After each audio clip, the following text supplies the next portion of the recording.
I don't know. I'm not really sure that we need any kind of lights out event for any of this to make sense in the first place. It's already serious business. And then you add zombies to the mix. Man.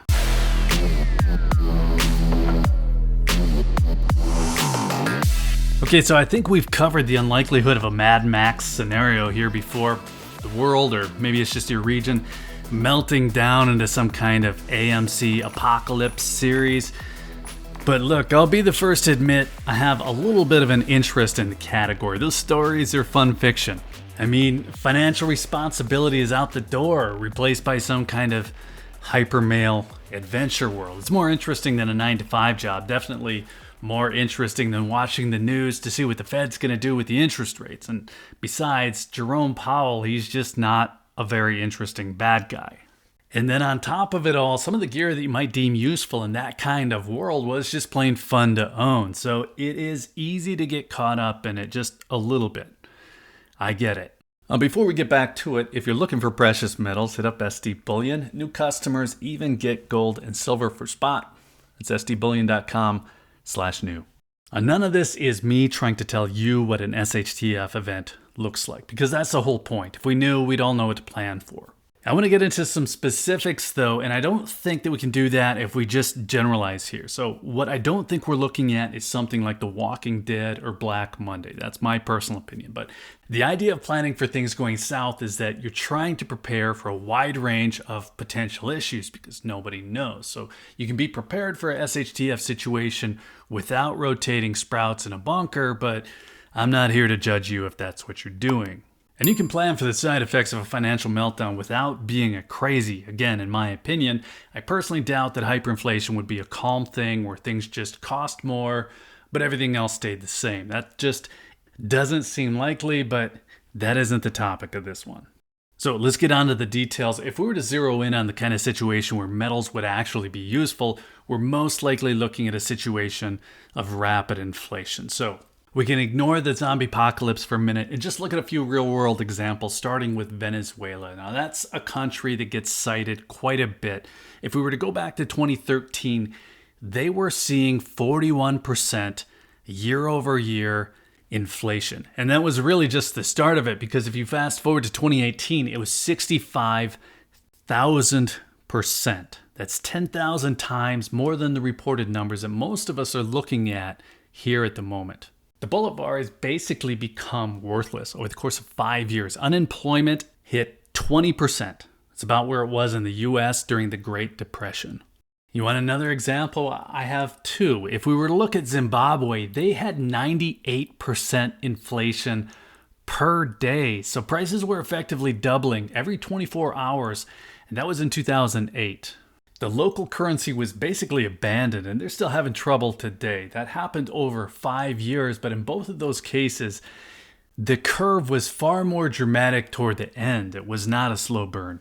And one more example, let's look at Turkey. That is a slightly less aggressive currency meltdown, but they hold a record in Europe right now as having the highest inflation in the continent. They have a reported CPI of 85%. And I'm no expert in the Turkish economy, but I've seen suggestions that the actual CPI inflation number was more like 175%. So look, it doesn't really matter which example you use. That case of rapidly falling living standards, well, it's pretty clear in any case. Now, I'm not here warning you that that's coming to you, that that's coming to your country, but I do think it's worth considering what you might do in a similar situation, even if it wasn't that extreme, because I'm sure we'd all feel things long before hitting 98% day-over-day inflation. Okay, so there are two views on precious metals that strike a chord for me. The first is the idea of gold and silver as insurance. And I'm just going to tell you, I lean toward gold. I think gold is the safer bet, but I also think that silver is the more flexible unit of exchange. So generally speaking, same thing, but I'm going to jump around a little bit because I use gold as a start-over fund, or at least something that could provide several years of runway for my family while we figure something else out in a rough time. Now, I have goals around months of use where I think about an ounce of gold as a possible month of runway in a tough time. That's a foundation that I stack against, and I want to cover 4 years. That's one of my goals. So if you want to know how much you need, well, we don't need to overthink it here. If $2,000 in today's terms will get you through a month, well, that's an ounce of gold. And it's a really easy way to plan. You just need to figure out how many months you want to cover.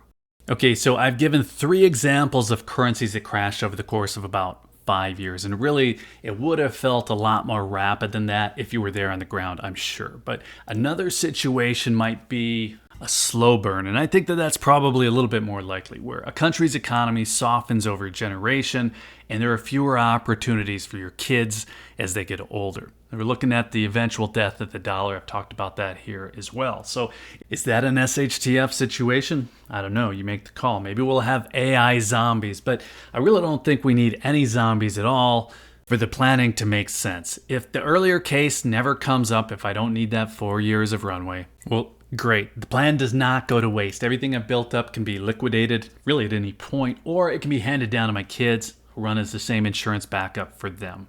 I've got 2 kids. I intend to build up a certain amount to leave to each one of them. So I think I mentioned 2 views striking a chord for me. Well, the second is the idea that the annualized return on gold and silver kind of sucks. Now, it comes up in the comments. It comes out of Dave Ramsey's mouth. Warren Buffett, he's pointed it out as well. And if I truly looked at gold and silver as an investment, or even something that diverted my ability to make investments, then yeah, I'd agree. The year-over-year returns are not great. And that chord that it strikes, though, that's not one of agreement. I don't think of gold or silver as an investment. I know I say that over and over. I think of it as savings. And even in our everyday, normal, non-SHTF world, that savings outperforms cash. It doesn't matter if it's cash in a safe or it's cash in a savings account. I'm ahead. Okay, so let's get into the value of the metals in an actual SHTF period. The way I see the metals working, it's pretty simple. As a currency is crashing or the price of goods are skyrocketing, the value of precious metals wouldn't be anchored to the currency. They'd be anchored to the cost of goods. So nominal value of the gold or silver is flat. If an ounce of gold is now worth $5,000 rather than 2, well, something else that costs $2,000 is now worth 5. Again, the currency exchange goes crazy, but the value of the gold or silver stays the same. So it's protecting wealth the way we all think of it. Now, an important point here is that in a case where the value of the paper currency is rapidly deflating, the most logical case would be to sell some of the gold or silver off only as needed. And this brings up a few points on what to buy, but I'm going to come back to that in a minute. Now, I'm going to get very specific about the choices I'm making. I'm going to tell you about all this, but a few things first. I don't see metals as an end-all solution. I don't think it's reasonable to count on being able to barter in common situations unless, of course, you live in a place where that's already established. And I think selling some in the midst of a wide-scale issue just is not going to be an enjoyable experience. So where I'm going with all that is just that I would try to stack in a way that I wouldn't immediately need to turn to it. I wouldn't want to stack debt to allow metals purchases, and I don't think it makes a whole lot of sense to ignore other asset classes along the way. Now, one of the best things that you could do to protect against unexpected financial issues would just be to clear away outstanding debt. And I know if the zombies do come, maybe you'll get a pass on servicing those loans. And on the upside anyway, inflation does cut away at the debt principal. But the reality here is that if you're living month to month today, a bad situation, it's only going to make that worse. Now, I don't think about any of this as a linear plan. I'm not going to try to knock out all of my debt before doing anything else. It just doesn't make sense. I can't focus only on real estate, only on a retirement plan until that's all knocked out and then move into gold or silver. I'm going to do it a little bit over time. Now, it's going to be different for everyone, of course, but I've been stacking some gold, some silver away for a little over 16 years, and the way I did it did not require me to ignore any of the other important things. And that is the last bit of context that I feel like I needed to give before I jump into the plan. So here's the way I think it would work in an SHTF situation. I don't see a lot of cases where I would need precious metals to cover purchases that would cost, say, $20 or $30. I would be looking at the bigger cases, $500, maybe $2,000 purchases. Again, I'm using today's valuation, and I'm not expecting day over day doubling like they were seeing in Zimbabwe. What I would be thinking of would be something more like converting metals to cash monthly, maybe as regularly as weekly. So if I needed about $2,000 in today's valuation, today's dollars to cover a month, that's an ounce of gold. So that's the basis. I stack quarter ounce gold, I stack 1 ounce gold. Really, those are my increments, not a whole lot else. That makes sense to me. Now, I do have 1 ounce silver eagles. That's why I have them on the desk here. I'd actually like to have more, but this is about tactical use of $30 purchases. It's not strategic use, but it's flexible. So if you can swing both, great. Like I've said before, though, my plans are definitely heavily focused on gold. As for what I'm buying specifically, some of this might never matter, but since my local shops have strong preferences for specific coins, I made sure that I had my goals covered in American Gold Eagles before I bought anything else. Really, that was a pretty easy decision. If an eagle is at the top of the list for my local buyers, well, I want them as the base of my stack. Now, it doesn't have to be eagles, of course, especially if you're not in the US. Eagles would actually be a bad choice in a lot of places, but you want something that's recognizable. Buffaloes, maple leafs, Krugs, Britannias, kangaroos, Philharmonics, whatever's common where you are. That way, if you're in a bad situation and everyone is lining up to sell, well, you have what the buyer wants most. So in terms of what I have specifically, I stack 1 ounce gold eagles mostly. I have quarter ounce gold eagles. I have 1 ounce American silver eagles, and I have some 10 ounce silver bars. That's just about everything for me. So if I was to convert it, I would have loose increments of $2,000, $500, $250-ish dollars, and $25. It would be easy for me to grab any of those increments. Now, those are the likely amounts that I think I would need, but I'm heavily weighted toward the higher side of that list. So this feels like it was a long one. Let's get a recap in to make sure the important stuff hits. First off, the insurance aspect of gold and silver in an SHTF situation, to me, that's something that doesn't get a lot of credit because SHTF situations get waved off as fantasy. No. I would say there are plenty of situations that could happen, with currency devaluation probably being the most likely case to plan around. That's one. Another is that there are things that fall higher on the planning list to me than metals, limiting your dependencies, whether that's by knocking out debt, self-reliance, whatever. I would say that that comes first. Now, ideally, you own your own residence or you have a place to stay. I realize, though, that's a big ideal. Related to that, though, real estate's another possible use for gold for me. Given the right opportunity, I will buy a property with some gold. I shouldn't be mentioning this in a recap, but in most of those cases of hyperinflation, real estate would have been a much better store of wealth than cash. And real estate deals, they're going to be popping up in a wide-scale economic crash, so having stable capital available in a case like that, that brings up other options for you as well. That's probably its own topic, though. Now, I mentioned that I try to keep planning simple. I use an expense basis of $2,000 a month. Makes for easy math. It's 1 ounce of gold per month. You're going to fill in your own variables to figure out what you might need, but like I said earlier, I try not to overthink it.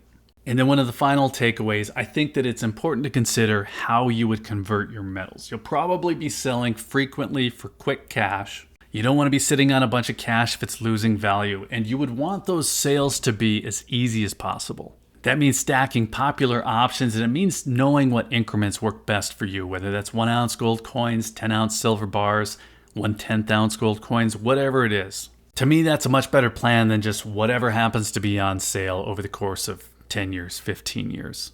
Final point. If you're new to gold or silver, just ignore the numbers that I've been throwing at, because I've been at this for 16 years. My initial goal, it was 3 ounces. It was not 100. And if I was starting out today, I'd focus in again on that 3 ounces. I would buy 3 1 ounce eagles, maybe buffaloes, or I'd buy 12 quarter ounce maple leafs. Now, that's not what you're seeing on the desk here. It's different than when I started out, but that's because of premiums. They've changed over the years. So maybe you come up with a similar plan. Maybe yours is totally different. But what I would say is that this does not have to be a crazy thing. Let's just say for fun that you are planning for the day the zombies come. Well, worst case scenario, they don't come. Now, obviously, I'm joking about the zombie thing, but planning for a rainy day that never comes leaves you holding a bag of gold or silver that you can turn around and liquidate at any time. Well, there are probably worse things that could happen.